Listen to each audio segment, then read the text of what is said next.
NPR does not have the same funding that they used to have. No.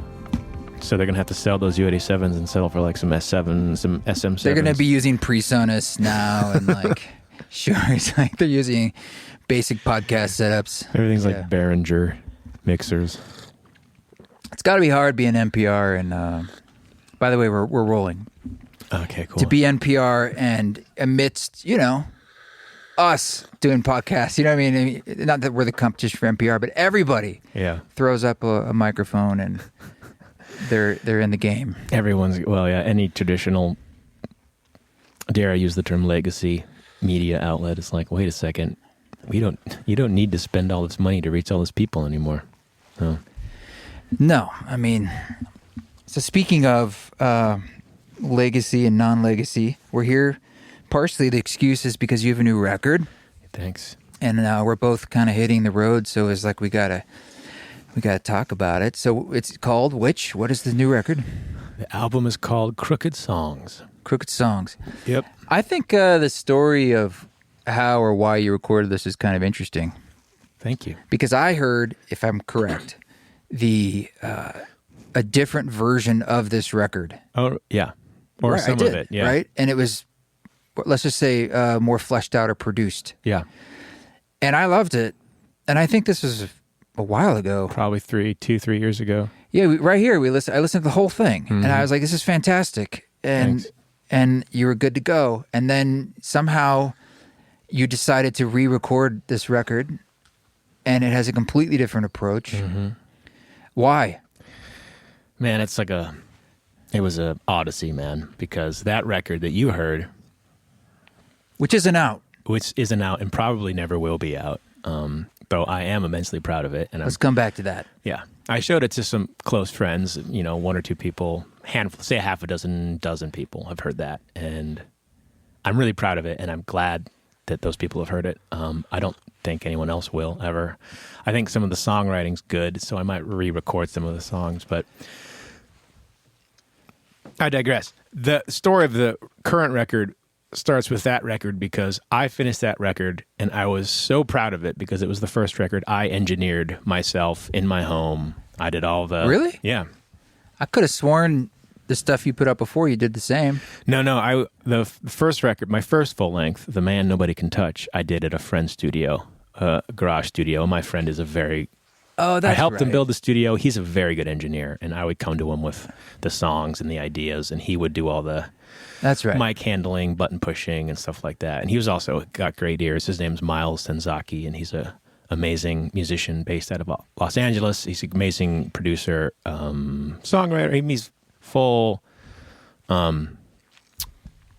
he's got he's a Renaissance man. He can write and play and produce and mix. He's got great He's ears. in LA? He's in LA. I helped him build his garage studio, and so he owed me favors. So he just gave me really cheap studio time, and good friend. And anyway, he did all the engineering on that. But the record that you heard that no one's going to hear, I did all the engineering. I was very proud of that. And I remember finishing it and at least sending all my rough mixes. This was before it was mixed properly. Sending all my rough mixes to my manager at the time. And him he was pretty impressed, but I actually don't really know. It was hard to gauge what his impression was. But he said, yeah, I'm going to go shop this around. This is a oversimplification, but it's like, yeah, let's go find some labels for it. And then a few months later, he dropped me. A few months later? I don't remember the timeline exactly, but basically, yeah. Just like, yeah. I've had managers who are like, they don't give opinions, which I think is odd. I'm like, well, if you believe in the project, I would assume you like it. Yeah. And like, wait, you want me to give you like a creative input? And I'm like, sort of, if you're cool with that. That's got to be a fine line for a manager to walk. Like, I'm sure they've been down this road. Yeah. They're like, I do not want to crack that door open, and you're angry at me. I'm like, well, I mean, the upshot of the story with that record is that no one cared about it. No one wanted it. I don't know how many labels he shopped it to. I suspect none, actually. But, yeah, I was going to say, it's not an indication of its quality or if it should be out there. Yeah, I mean, I shopped it to labels independently. I had to have some connections, and I said, hey, you like this? I sent it to people who have connections. This is this record. I think it's really great, yada, yada, yada. And everyone told me it was great, and no one wanted to put it out, you know? Well, still... I could have put it out independently. I personally, I'd be like, congratulations. It means you don't have to get into a record deal. You know, that's another conversation with independent artists and like the value of a label. And as someone who just is a bit reclusive and doesn't have like a sufficient Rolodex or bankroll to like properly promote a work of art after I finished it, like knowing those are my limitations, I think there is an enormous amount of value in finding the right label who has curated maybe the right mailing list, has fans that follow the label because the label's curated a listenership and puts out good artists, and has a Rolodex of PR people, publicists, whatever, and can like throw their weight and their reputation behind a piece of art. Like, I think my stuff really needed and still needs that kind of that help, that push, and that's what I was looking for. Because we talked about this earlier about, you know, so many artists who put so much work and time and blood, sweat, and tears and money into producing a piece of art, and absolutely zero effort in trying to get it heard and putting any effort into getting people to hear it, or not knowing. I mean, to be fair to some of those artists, that some of the things you just mentioned, like PR, some of the traditional levers that are pulled to produce or market a record, you know, they don't all work. Yeah. Certainly how they used to. And so it is a very valuable question to say, like, well, where do you want to put dollars? Mm-hmm. What are the methods that actually turn the needle? Yeah, sure. Like, everybody's asking that, but I will say I've found the traditional methods can be underwhelming. I wouldn't disagree with that. But you're speaking more to like alignment of audience, which I can understand. Mm-hmm. Maybe even a little gravitas, if that helps. Just like give some visibility. Yeah, and like, I don't know. I think it's retrospectively, because I put my first full length record out in 2020 in the middle of the pandemic. Got totally kind of torpedoed by that whole thing. This one was like, I wanted to kind of rectify the faulty coronavirus. Yeah. I wanted to do it right this time. And so I was putting I believed in the art, and I wanted to make sure it got out there right. And I was putting a lot of effort into that. And retrospectively, it would have probably been a good move to just release it independently immediately as soon as my manager dumped me and I knew I was not going to get any help. No more help from like the traditional musical outlets, from managers or from booking agents. Like, all those people left me, and I should have just dropped it independently myself. Well, and in my mind, that record and this new record can completely coexist. Yeah, maybe. You know what I mean? Like, they're very different. Yeah, they're very different. In that sense, it's a different expression, it's a whole different thing. Yeah, because if I had finished it right when I got dumped, that record would have been a couple years ago, 2022 or something. Yeah. 2023, the latest. Emancipated, I think, would be a proper word. Freed into the world. Yeah, maybe. And also, to be clear, like, the record that I have released recently is not like a re-recording of that record. There are 2 or 3 songs on this record that were also on that record. The remaining 6 or 7 songs are just so really it's more about the difference in approach. Yeah. Which is dramatic. So I think you're getting to that. Yeah. Yeah. I mean, should I go into like the story behind the current record? Yeah, like, if you like. I think that's what I was asking. It's relevant. Yeah. I think that is kind of your story of your record. Yeah. Well, the cliff notes are, you have to understand that, like, after that happened, after I finished that record, shortly thereafter being dumped by my manager, my booking agent's quitting, my lawyer not returning any of my calls. You were in LA at the time, right? No, I just moved back here. Boise. I'd moved to Boise, moved back to Idaho. And I think that the industry, such as it is, kind of viewed that as me retreating and like calling it quits, which I hadn't done. I'm like, no, I think this is just a better place for me to be as an artist. Yeah. You know, I don't think that my music was going to find any traction in Los Angeles. And that's fine. But in the wake of that, the wake of being dumped,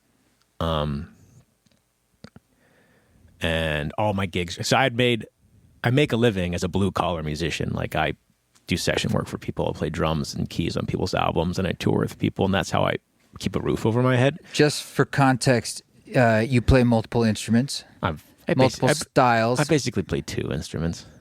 Sure, but I mean, your record is let's just call it singer-songwriter, and you're playing keyboard instruments and singing, and then as a drummer, you have a whole kind of career as a drummer too. Yeah, like that's my job. Yeah, and that's how I met you, thinking I was coming to see singer-songwriter, and you were playing in your own jazz group, and I was very confused, but actually pleasantly surprised. Like, well, whoever this guy is, I'm into it. Like, yeah, that gets confusing for people because I don't know what to promote, like on social media. It's like, oh, I'm playing this jazz gig, or I'm touring with this band. Well, the jazz thing's a little more like local, whereas your other things out there. But I tour with other bands, Yeah, and knowing what to. Like knowing how to keep whatever people who is ever interested in my career, knowing how to keep them informed about what I'm doing gets confusing because it's like, wait a second, on this gig, what are you playing? Is this your stuff? Is this someone else? Who have you toured with? Let's name drop a little bit. No one. I don't want to insult the people. It's a cool people. I've had. You're playing with Palace. You play with them on tour. A tour of Palace, UK band. A lot. I've toured in the past with this artist Rai X. Played drums and keys for him. I mean, those are the biggest ones probably. I'm drawing. We just talked about a long time ago. Your old band. You opened for Maroon 5 back in the day. Yeah, I was drumming. You opened for a few other artists. Yeah, I've opened for... That counts as... I've opened for Rai. I've opened for Bonobo. I've opened for Go-Go Penguin, if you know who they are. Mercury-winning jazz trio from England. What's that track on Spotify that I think you're singing on? Wait, it's like a remix? I don't know. Lane 8 or... Yeah. No, it's your part of it. Yeah. I've sung with a bunch of... I've top-lined a bunch of house producers stuff, a bunch of... techno music. I have some very intimate ties to the Berlin deep house scene. I'm very good friends with some producers over there, and I work on their tracks, which is really interesting because I think if you hear the record Crooked Songs and you contrast it to like a deep house track, they seem quasi antithetical, but they're not. Like that's a part of who I mean, I have no ambition to make house music, but I have some very good friends who do, and they're great, and I love working with them. It's a very different kind of music. And actually, I should say, shout out to Frank Wiedemann and in Innervisions in Berlin, because at a time in my life when no one else gave 2 shits about me as a musician, like they would still hire me to come over and like work with them in the studio and workshop ideas and come up with parts and sing top lines. And so I owe a lot of my survival to Berlin techno and Berlin house music, which is really interesting. I don't think you would think that listening to Crooked Songs, but it's the truth. They're good people. So going back to your record, your old record, you got emancipated. You didn't release it. Yeah. You think maybe you could have. And then what? Okay. You moved to Boise. I was at the short version is I was basically at my wit's end. I was at the bottom of some kind of barrel where like I was basically, I think my life as at that point, aspiring singer-songwriter, someone who was going to write their own music and put it out in the world and tour it, was like, that's just not going to happen for me. And it's over. And it was, I had some cool opportunities. It didn't pan out. I'm grateful for them.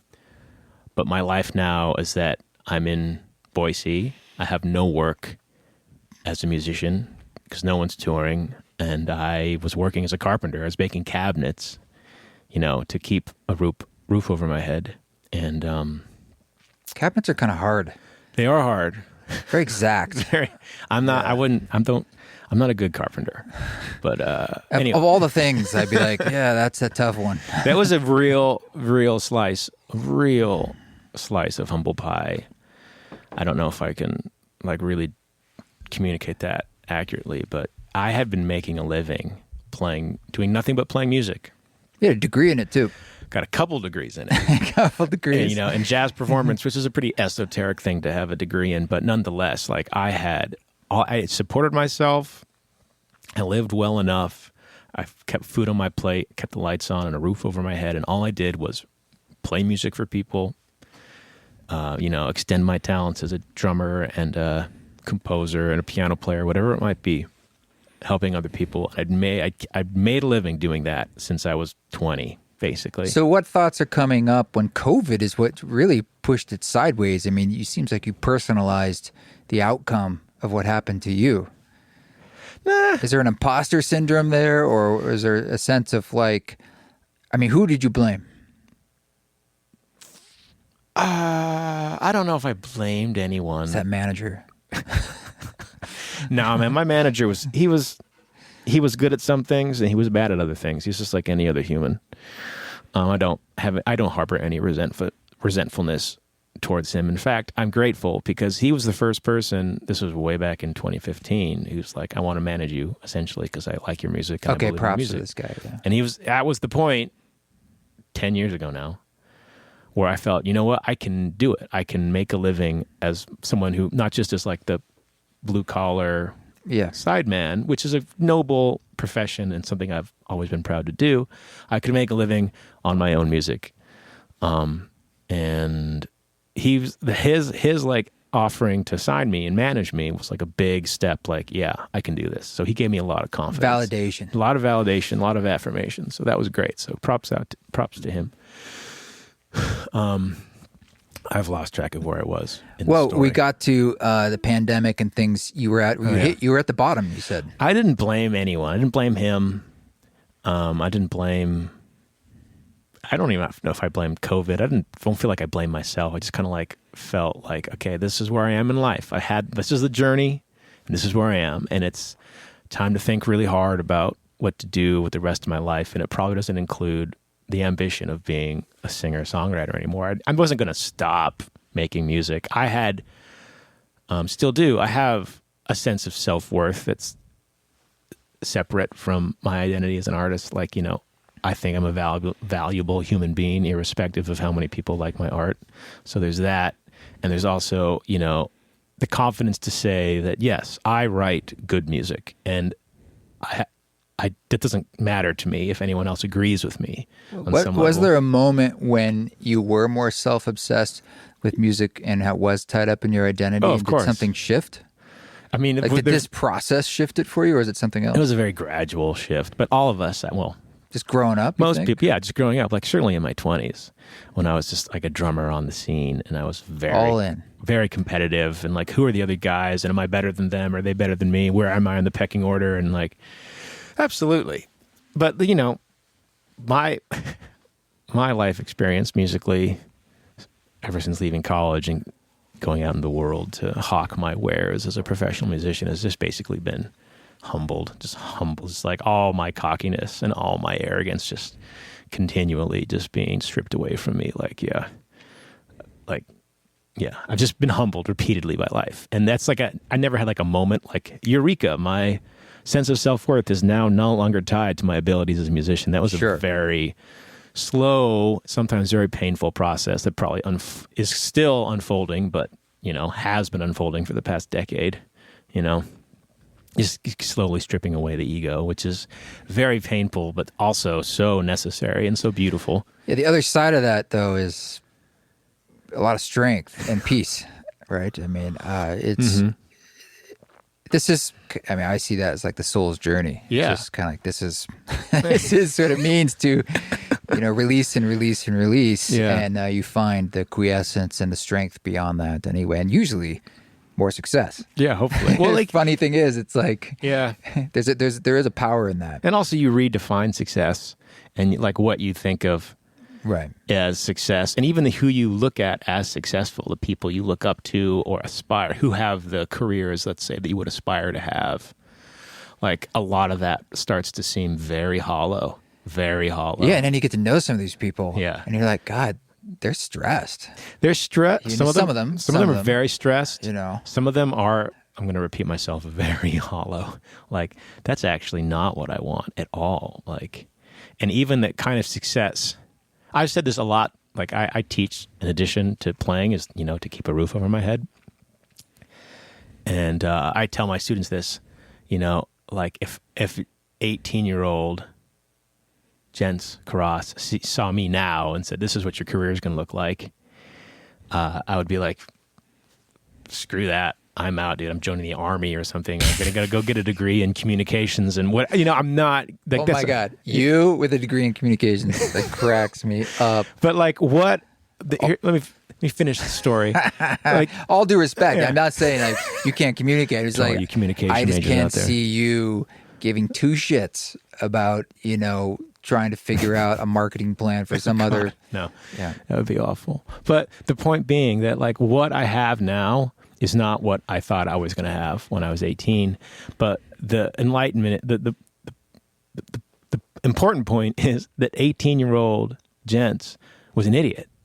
Like he had his vision of... He's a kid. He was a kid. He had a vision of what an artistic life was going to look like that was totally immature and incomplete and shallow.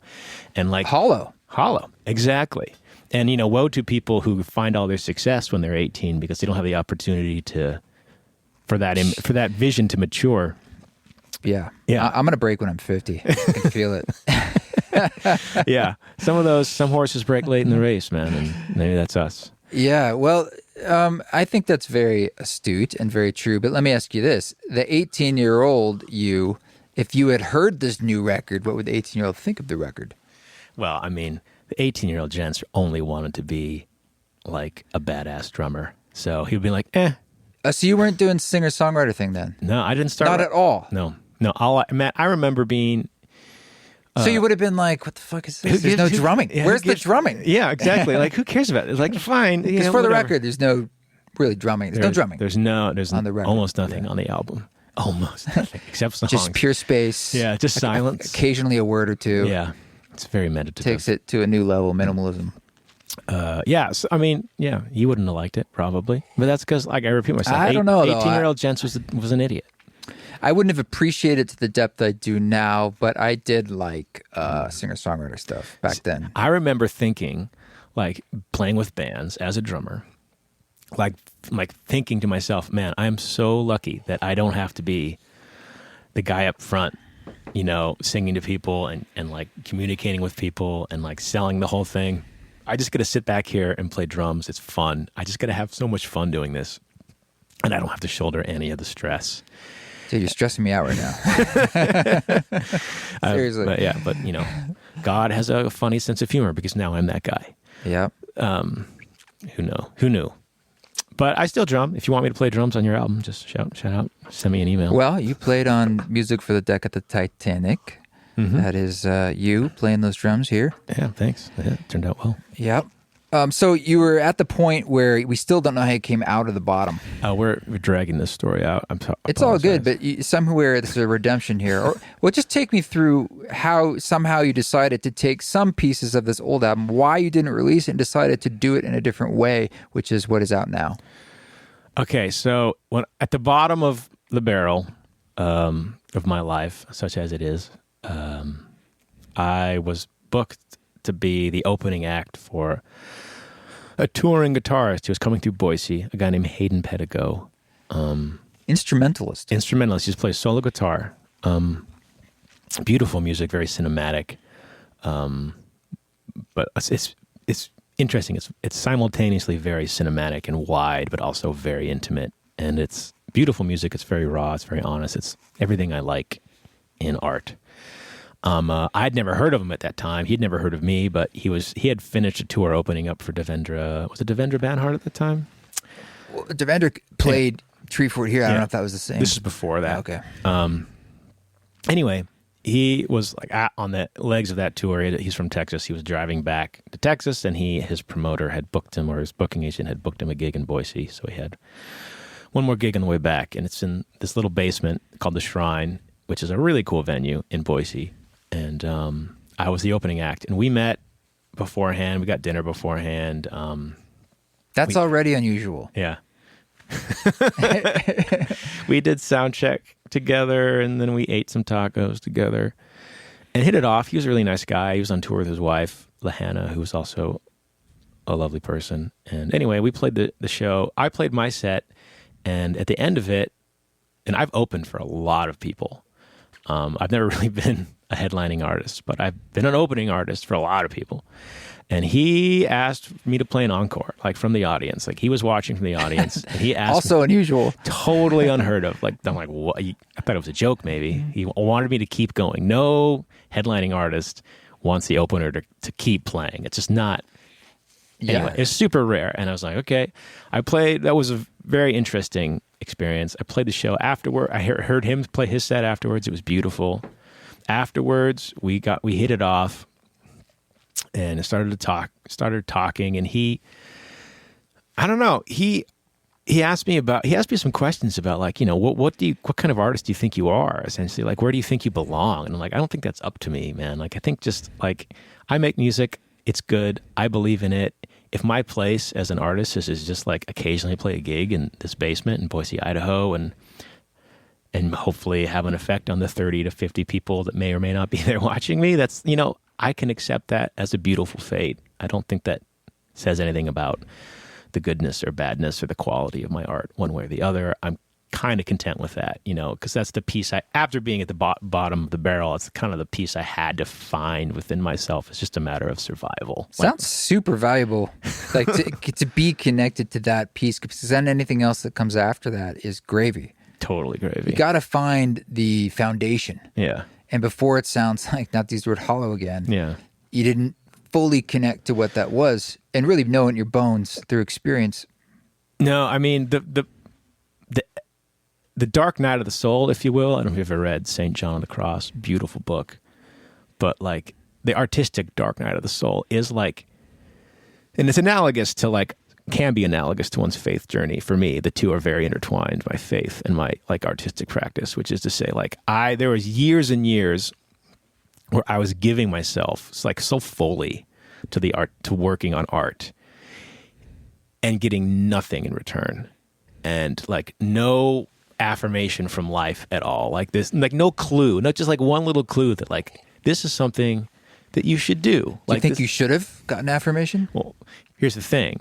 It's that, like, if you can go through that with no affirmation, with like getting nothing back, but still like find the value in the practice and still see that like something is good, irrespective of whether or not it like gives you anything back. It's still good. It's good for the sake of doing it. It's not good because it makes you feel good. It's not good because people reward you. It's not good because you get money or you get sex or whatever. It's just good.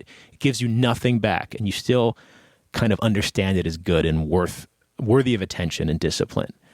And after what would have been like almost 5 years of that, like getting nothing back, but still feeling this compulsion to create and create and create, and being forced to ask myself, why the hell am I still doing this? Like, where does this compulsion come from? Like, what is it about this that I can't pull myself away from? And even though like it, in some sense, keeps me broke, keeps me alone in other senses, like, what's the point of this whole thing? And on the other end of that is the realization that like, this is something that's just good. It's good. Not that I'm good. It's like I'm a good artist, but beauty and art is just good. It's honorable. Yeah, it's worthy. Honorable. It's worthy of my attention and my discipline, irrespective of what it gives back to me.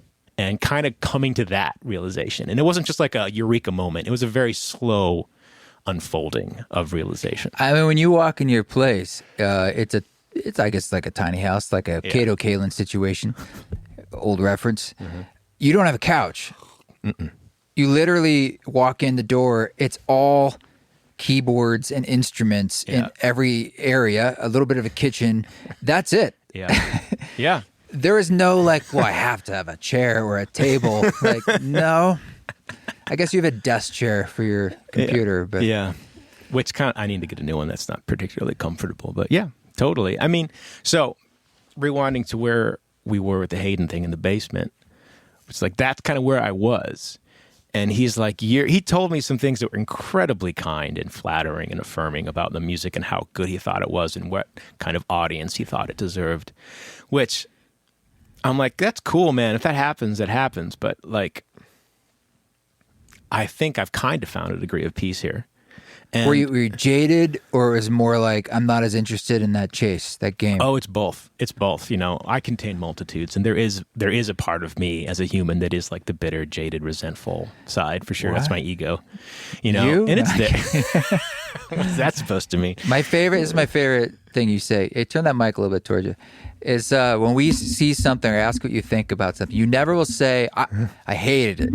You say, I was severely disappointed.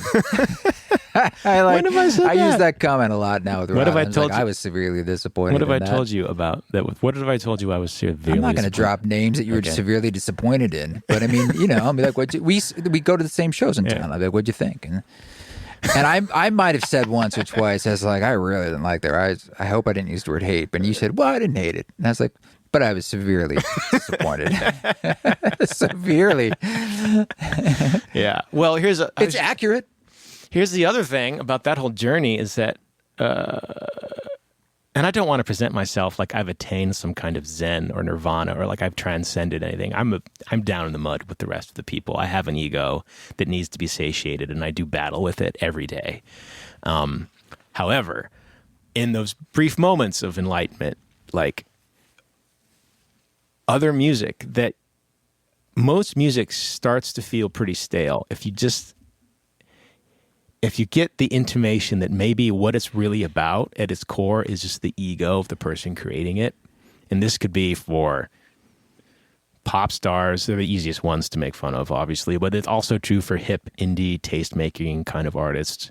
Like if you get the sense that what that person is really about is like being on stage and having a room full of people look at them and think, man, that person's really cool and that person's really clever, and I want to make music like that because it's so cool and clever, and I want to be on a stage with people looking at me thinking I'm cool and clever. Like if you get the sense that that's really what's at the root of the music, it really starts to it becomes so stale. I think pandering is one way I look at it. Mm-hmm. Like when the root is about what will people think or what will the response or how be accepted.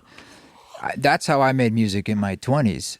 Sure. I learned a lot. Yeah. But I'm not that proud of a lot of... Well, I'm proud of the effort, I suppose, but I didn't know. Yeah.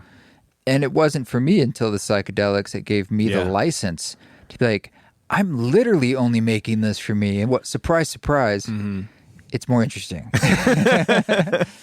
Well, yeah. I mean, I think that like the journey a lot of people have with psychedelics is that ego stripping journey where you kind of you see the big picture. You see the bigger, you realize that you're part of something bigger. Yeah. And for me, the journey was like a journey of pain and suffering, but it gets to the same point where it strips away, or a similar point where it strips away everything that you thought was real and valuable, and you realize that what is real and valuable is something so much bigger and grander than like, you know, the 18-year-old version of ourselves could have appreciated. It's more mature. Yeah.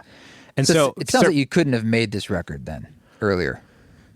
Yeah, absolutely not. Absolutely not. And like getting back to the 18-year-old version of Gents being an idiot and seeing where I am now and thinking that's not what I would have wanted for my life, is that like he didn't, like his idea of like, I'm so grateful for everything I've been through. And I feel, this might sound a little self-aggrandizing and I apologize, but like I feel like I have a really, really profound connection to the music I make, and to beauty and art in general, and to God, because for me that's all wrapped up in one, that I never would have even dreamed was a possibility. I didn't even know it was something that I should want when I was 18. It's so much bigger than that. It's much richer what the reality is than anything you could have dreamt when you were young. I mean, that's the reveal that's like, in that sense, there's not much, it's not a struggle. It's actually the inevitability of development. Yeah. Yeah.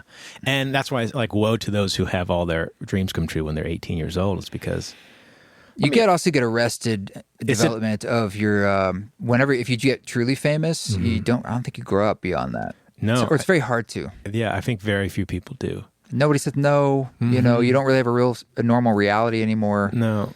Yeah. But also, like, your idea, like, if I had achieved all the fame and success that I had pictured, that I thought I wanted when I was 18, 20, 22, whatever, you know, I would never have had the opportunity to realize how much richer an artistic life and experience could be.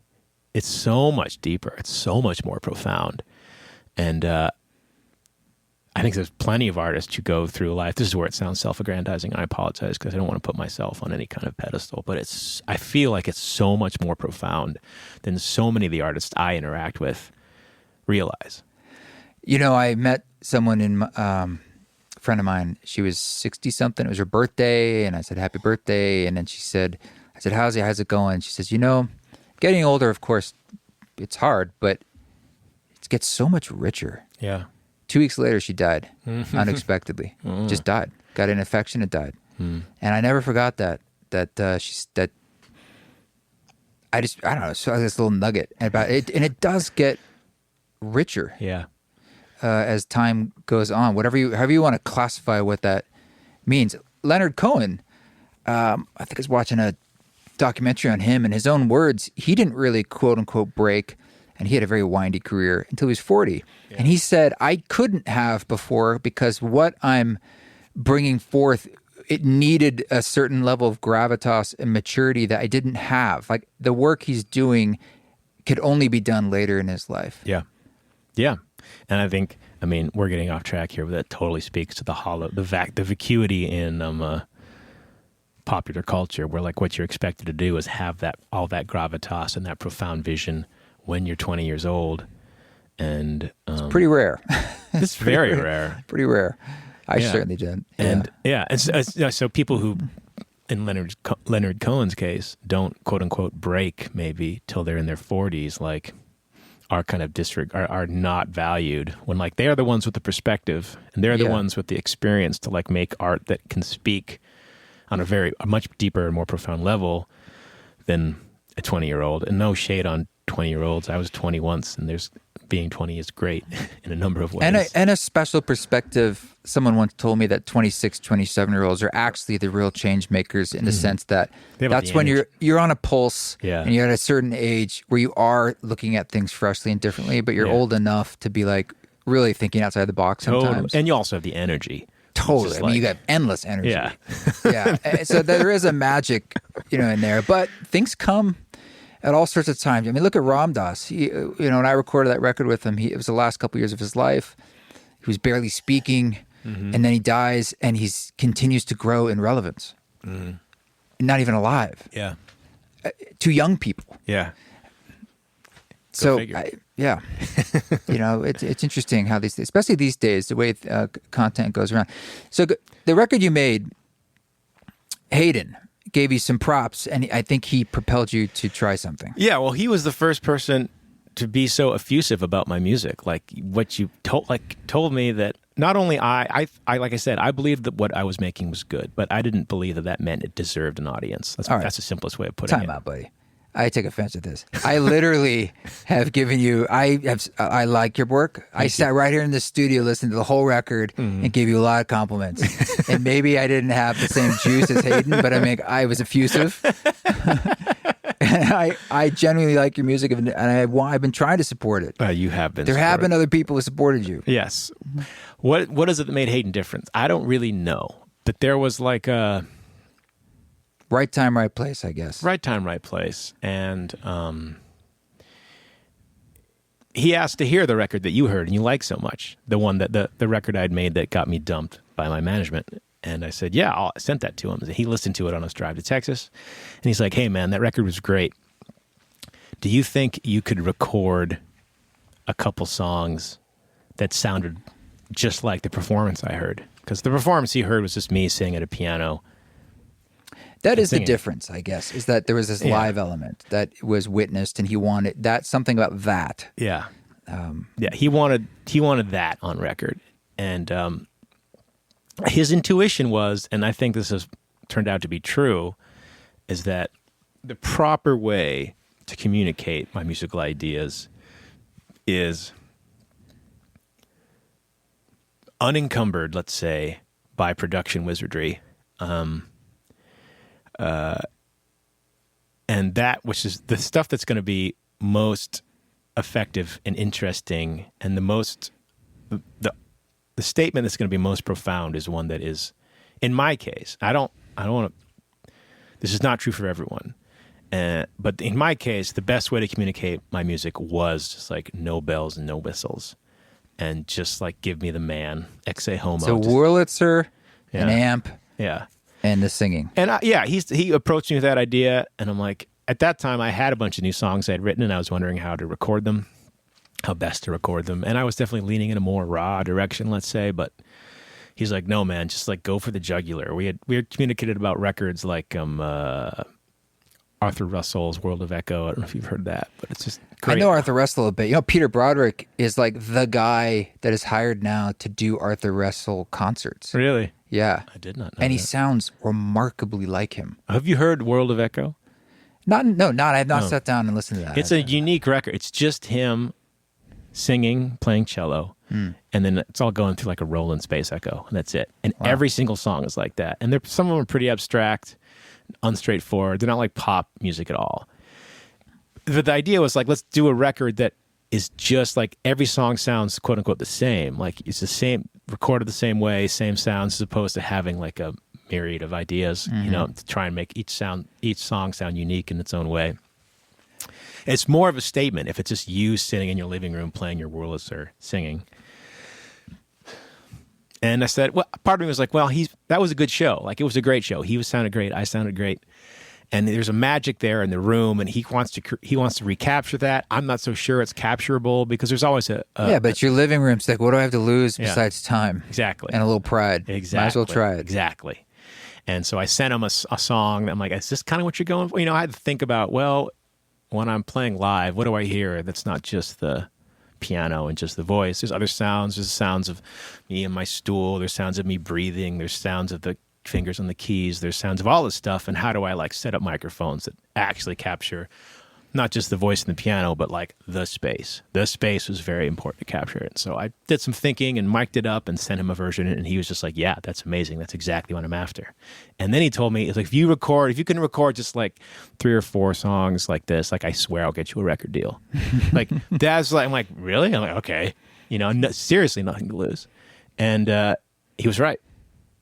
You know, and I think the situation I'm in right now is basically Hayden was just a gift from God that showed up in my life. It's like, your music's great. I'm going to prove it to you. I'm going to get you a record deal. And he did it. It took him a year, to be fair. Like, he showed my music to a handful of different labels, and I went through the rigmarole of listening to record execs tell me how great it was. And like, some of this shit that people say is, it's like, this is the world the music needs right now. I'm like, awesome, you're going to put it out? No. You know, or like this, I play this music for my friends and they weep. It's the most beautiful thing I've ever heard. I'm like, oh, cool. So you're going to put it out?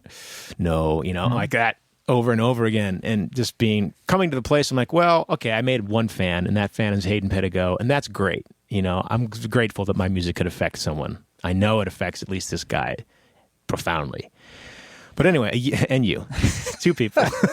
People like your music. Yeah, I know what you mean. It's people like my music. Doors were not. It wasn't opening quite the way. Of course, you would like a little more support there. Yeah, I don't know.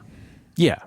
So you did it. You got the record deal. He did. It took him a year. You recorded more songs. You got a whole record, and it's out. It's out now. And you're touring with him. And I'm opening for him on the upcoming U.S. tour. I leave Tuesday. I leave the 21st. What are those dates? It's October 21st. 2025. Through December 6th. And then after next year's a little open-ended, so you don't know quite yet. Yeah, I don't know as far as dates and stuff. Yeah. Is that U.S.? It's U.S. and Canada. Oh, wow. That's a lot of dates. Wow. Yeah, it's like 30 shows. It's a lot. Jeez. It's a lot. It's like 7 weeks. It's going to be exhausting. My God. Yeah. Well, maybe we'll be crossing paths out there somewhere. Are you going to be in Boise on the 27th? No. Okay. Wait, which month? This October? month? No. Yeah. No. Okay. I'll be in Australia, but it's close. Well, Australia's cool too. Well, before we end, I would like to end and play a song. Which song should we maybe play a piece of or bit of at the end? I don't know. You can think about it and tell me later. But I do want to share one. Yeah. But what I sense in you now is more. I do sense that anticipation and a bit of the fire, which is great and beautiful. But how are you weighing that against some of the old feelings that were maybe similar but a different flavor or the same flavor? So you're not feeling like, oh, I'm going down a similar path internally. Like I said, I contain multitudes, and there is that ego that's like wants to be adored and wants people to think I'm cool. And they're all like, oh, maybe I do this, and then maybe I can get these people's attention, and maybe I can play shows with these people, and all that kind of like the ego's need for validation. That's like always there. Like it's ruthless. It's like relentless. It's always there. I'm always struggling with it for sure. But you see it. Yeah, now I can name it. I'm like, oh, I know what that is. That's what that is. And that old friend. That old friend. Like understanding it is distinct from your true self is like it's a cool realization to have, a valuable realization to have. But I don't know if that answers your question, other than to say that I'm very much aware of that part of myself. And that's not to say I always win the battle with my ego. I lose my ego battles all the time. Sure, but it's less black and white, perhaps. Like you had this emancipation before when you felt like it was into this dark night of the soul that was actually this only path towards more understanding of yourself and your artistry. Sure. And so here you are, where you are now, and maybe what you're more emancipated from is that economy of scale of like, well, it's only good if it's bigger, and that is the barometer of success. I mean, I hear you saying like, of course I want it to be seen and heard and be bigger, but there is still that part of you that you touch base with about it for itself, the creation of it is enough, and that has happened. Yeah. And there's a part of you that understands that. It's like, well, that is a value. Yeah. No, I think that's a very insightful take on the whole thing. It's the thing has happened, and it's beautiful, and it did. And whatever happens from here on out is not up to me, and whatever happens from here on out is good because what I did was true. Yeah. And honest. It's a gift. Yeah. And then when you really see it as like, well, I'm just giving gifts now, not only does that feel kind of good, when you give gifts, it's best when you don't be like, now this person, what are they going to give me? Yeah, absolutely. It's like, well, I just gave you something and we'll just leave it at that. And usually things do come back to you in different ways, but it's not one-to-one, which is nice. Yeah. Yeah, I would agree with that. Like my posture on the stage as a performer has been one that's like, the reality of what I'm doing here, like, and understanding this not just like intellectually, but experientially, is like what I'm doing on stage is an act of service. Like, and the attention that I'm getting for that is a gift. And they don't have to give me that gift. And when you realize that you're getting this gift from an audience, either if they buy your record or stream it or come to your show and see you play, like, that's actually a really profound thing, to be in a room with 100 people or 50 people or 10 people, doesn't matter. The attention, especially in today's kind of attention economy when we're always distracted by phones and things. But if people are going to sit there for 30 minutes or an hour and give you their attention, it's just like kind of one of the most profound things a human being can give another human being. And kind of like what you're giving me right now, Krishna. It's like I gave you a script. It's like, this is the same shit I'm always saying. It's very true. Yeah. It is. It's also a radical act these days for people to do that. It sounds crazy. And it actually is counterculture. It absolutely is. When it's in person, you got the babysitter, and you're like, I'm going to be in this room, and we're going to do this thing that's not mitigated through a screen. And I kid you not, Krishna, like, over the past, I don't play tons of shows. I would say I haven't had the opportunity to play tons of shows, although I have played a few. And over the past year or so, it's actually like the realization of that, the profundity of that gift comes to me on stage. And it's rare for me to get through a set of my music without like weeping at some point because I'm just overwhelmed by the whole thing. And it's kind of embarrassing. And it kind of can ruin my voice, and I'm like sniffling in the microphone. Sorry, guys. Which just kind of takes me out of it. But it's also, it is more beautiful and a more beautiful and more profound experience than I ever could have imagined art making could be. It's stunningly beautiful, and that's why I weep. It's unbelievable. It's not what I'm doing is beautiful. It's what the gift that people are giving me is so beautiful. It's just radically beautiful, and you can feel it. You can totally feel it. And it's like air in a balloon if there's one like person or a person at the bar talking. But when those magic moments when everyone's just there, it is a privilege because